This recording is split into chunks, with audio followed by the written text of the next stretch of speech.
Hello दोस्तों, नमस्कार। स्वागत है आपका हमारे चैनल पर। तो दोस्तों चलिए आज हम जानते हैं कि भगवान गौतम बुद्ध को ज्ञान की प्राप्ति कैसे हुई और विरक्तियों के बारे में देखते हैं। तो दोस्तों राजा शुद्धोधन ने सिद्धार्थ के लिए भोग विलास का भरपूर प्रबंध कर दिया।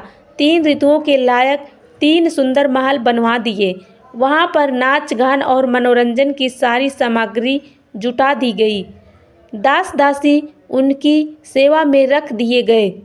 पर ये सब चीज़ें सिद्धार्थ को संसार में बांध कर नहीं रख सकी। बसंत ऋतु में एक दिन सिद्धार्थ बगीचे की सैर पर निकले तो उन्हें सड़क पर एक बूढ़ा आदमी दिखाई दिया। उसके दांत टूट गए थे, बाल पक गए थे, शरीर टेढ़ा हो गया था। हाथ में लाठी पकड़े धीरे धीरे कांपता हुआ वह सड़क पर चल रहा था। दूसरी बार कुमार जब बगीचे की सैर को निकला तो उसकी आंखों के आगे एक रोगी आ गया। उसकी सांस तेजी से चल रही थी, कंधे ढीले पड़ गए थे, बाहें सूख गई थी, पेट फूल गया था, चेहरा पीला पड़ गया था। दूसरे के सहारे वह बड़ी मुश्किल से चल पा रहा था। तीसरी बार सिद्धार्थ को एक अर्थी मिली। 4 आदमी उसे उठाकर लिए जा रहे थे। पीछे पीछे बहुत से लोग थे। कोई रो रहा था, कोई छाती पीट रहा था, कोई अपने बाल नोच रहा था। इन दृश्यों को सिद्धार्थ को बहुत विचलित किया। उन्होंने सोचा कि धिक्कार है जवानी को जो जीवन को सोख लेती है, धिक्कार है स्वास्थ्य को जो शरीर को नष्ट कर देता है, धिक्कार है जीवन को जो शरीर को नष्ट इतनी जल्दी अपना अध्याय पूरा कर देता है। क्या बुढ़ापा और बीमारी, मौत सदा इसी तरह होती रहेगी? सौम्य। चौथी बार कुमार बगीचे की सैर को निकला तो उसे एक सन्यासी दिखाई पड़ा। संसार की सारी भावनाओं और कामनाओं से मुक्त प्रसन्नचित्त सन्यासी ने सिद्धार्थ को आकृष्ट किया। महाभिनिष्क्रमण। तो दोस्तों आगे देखते हैं कि महाभिनिष्क्रमण क्या है। सुंदर पत्नी यशोधरा, दुधमुहे राहुल और कपिलवस्तु जैसे राज्य का मोह छोड़कर सिद्धार्थ तपस्या के लिए चल पड़े।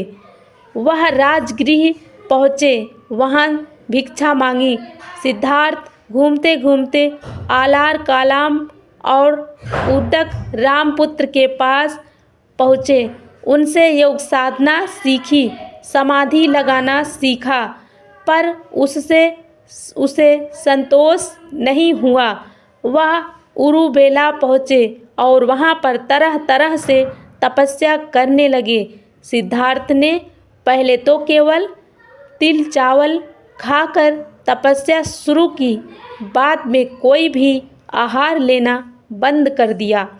शरीर सूख कर कांटा हो गया। 6 साल बीत गए। तपस्या करते हुए सिद्धार्थ की तपस्या सफल नहीं हुई। शांति हेतु बुद्ध का मध्यम मार्ग। एक दिन कुछ स्त्रियां किसी नगर से लौटती हुई वहां से निकली जहां सिद्धार्थ तपस्या कर रहे थे। उनका एक गीत सिद्धार्थ के कान में पड़ा।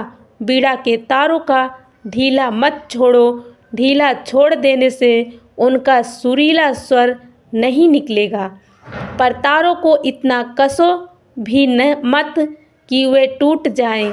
बात सिद्धार्थ को जच गई। वह मान गए कि नियमित आहार विहार से ही योग सिद्ध होता है। अति किसी बात की अच्छी नहीं। किसी भी प्राप्ति के लिए मध्यम मार्ग ही ठीक होता है और इसके लिए कठोर तपस्या करनी पड़ती है। तो दोस्तों चलिए आगे देखते हैं ज्ञान की प्राप्ति।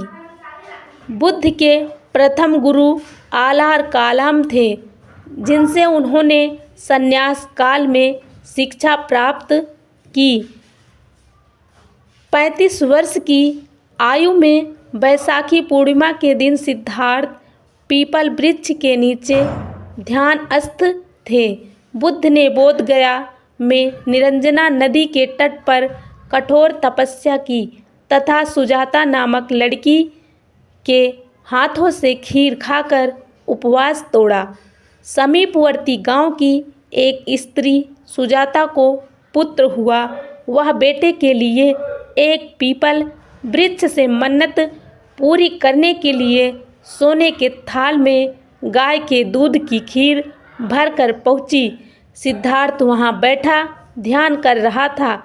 उसे लगा कि वृक्ष देवता ही हैं, मानो पूजा लेने के लिए शरीर धरकर बैठे हैं।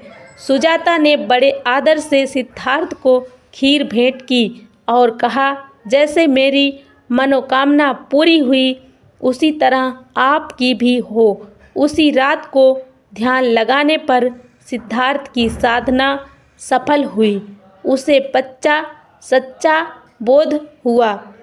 तभी से सिद्धार्थ बुद्ध कहलाए।